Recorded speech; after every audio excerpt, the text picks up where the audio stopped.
Today, we're going to talk about one of the most powerful, yet kind of invisible forces in business, brand equity. We're going to use this simple pyramid model to really understand the hidden value behind the world's strongest brands and see how they're built, piece by meticulous piece. Let's get into it. So first, let me ask you something. Imagine two trench coats, right? They're basically identical in quality. Same fabric, same design. One is just a coat. The other has that famous Burberry check pattern. Why are so many of us willing to pay a huge premium for the Burberry? Well, the answer is brand equity. It's all the value that's been built into the brand itself.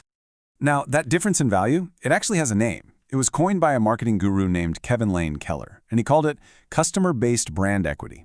It sounds a little academic, but all it really means is it's the extra value a brand name gives to a product. It's the reason you just feel different about that Burberry coat compared to the identical, unbranded one. So here's our game plan. We are going to climb this pyramid together. We'll start at the bottom with the basics of what brand equity even is, then we're going to move up through 4 clear levels: identity, meaning, responses, and finally we'll hit the very peak, which is resonance. Okay, let's start the climb. Our journey begins right here at the base of the pyramid. The trip up this pyramid has to happen in 4 distinct stages. You have to establish an identity before you can create meaning. You need that meaning to get the right kind of responses from people, and only then can you build those lasting relationships. Here's the key: you absolutely cannot skip a step. We're starting at the very bottom with the foundation of everything, brand identity. This whole level is about one simple goal: making sure people know you exist and what you are. The fundamental question this level has to answer in a customer's mind is just, who are you? Think of it like a first introduction, a first handshake. Without nailing this, nothing else is even possible. The goal right here is to achieve what's called brand salience. And salience, it's more than just people knowing your name. It's about being top of mind in different situations. It's about owning a little piece of real estate inside your customer's head.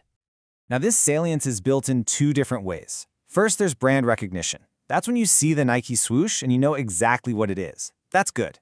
But brand recall, that's way more powerful. That's when you think to yourself, I need some new running shoes, and Nike is the very first name that just pops into your head. That's the real win. Okay, let's move up the pyramid to level 2, brand meaning. Now that customers know who you are, it's time to teach them what you are. So this stage answers the next logical question, right? What are you? This is where you really start to build out all those rich associations and ideas that actually define what your brand is all about. Meaning is built on 2 big pillars. The first one is brand performance. This is the tangible nuts and bolts side of things. Does the product actually work? Is it reliable? Is the customer service any good? Is the design cool? This is all about the rational proof behind your brand's promise. The second pillar is brand imagery. And this is the complete opposite. It's the intangible, psychological stuff. Who uses this brand? Think about a brand like Harley-Davidson. They have masterfully crafted this rugged, rebellious personality. It's all about the feeling, the vibe. This is where a brand starts to feel less like a product and more like a person. So, the strategic goal at this level is really twofold.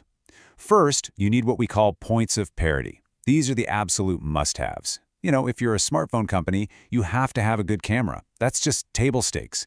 But way more importantly, you need points of difference, those unique things that make you stand out. It's what makes you the only choice for a certain group of people. Okay, so customers know who you are, and they know what you stand for. Now we're climbing up to level 3, brand responses. This is all about how people actually react to your brand. What do they think and feel? The question here totally shifts. It's no longer about what the brand is. It's about what the customer thinks about the brand. What about you? This is where their personal opinions and, more importantly, their feelings start to come into play. Now, these responses are split into 2 types. First up, you have judgments. This is the head response. It's logical. Customers are making these rational assessments about your quality, your credibility. They're basically asking, okay, is this brand a serious contender? Is it actually better than the other guys? The other type of response is all about feelings. This is the heart response. How does the brand actually make you feel? Does it make you feel secure, excited, proud? These emotions, they are incredibly powerful, and they are what really drives loyalty. And now, we've made it. We have reached the very peak. Level 4 is the ultimate goal for any brand. This is brand resonance. This, my friends, is the holy grail of brand building. And look at how the question evolves. It's now a relationship. What about you and me? It's not a one-way street anymore. It's a deep, two-way connection between the customer and the brand. It's a we. Brand resonance is all about that psychological bond. It's when customers feel totally in sync with a brand. It's not just that they like it, they feel like it's their brand. It actually becomes a part of who they are, a part of their identity. This resonance builds across 4 dimensions. It starts simply with behavioral loyalty. That just means they buy it over and over. But that can deepen into attitudinal attachment, where you genuinely start to love the brand. From there, it can grow into a sense of community, where you feel connected to other people who use it. And the absolute peak, active engagement. This is where you become a true brand evangelist, telling everyone you know about it. You know, this quote from Marty Neumeier just perfectly sums up this entire journey up the pyramid. Because after all the strategy, all the marketing, a brand ultimately lives in the gut feeling of each individual person. It's personal, it's emotional, and it's intuitive. So I'll leave you with this question to think about. What's your favorite brand? It could be a coffee shop, a car, a piece of tech, whatever.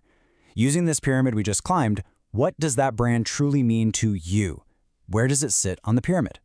Thanks for digging into this with me.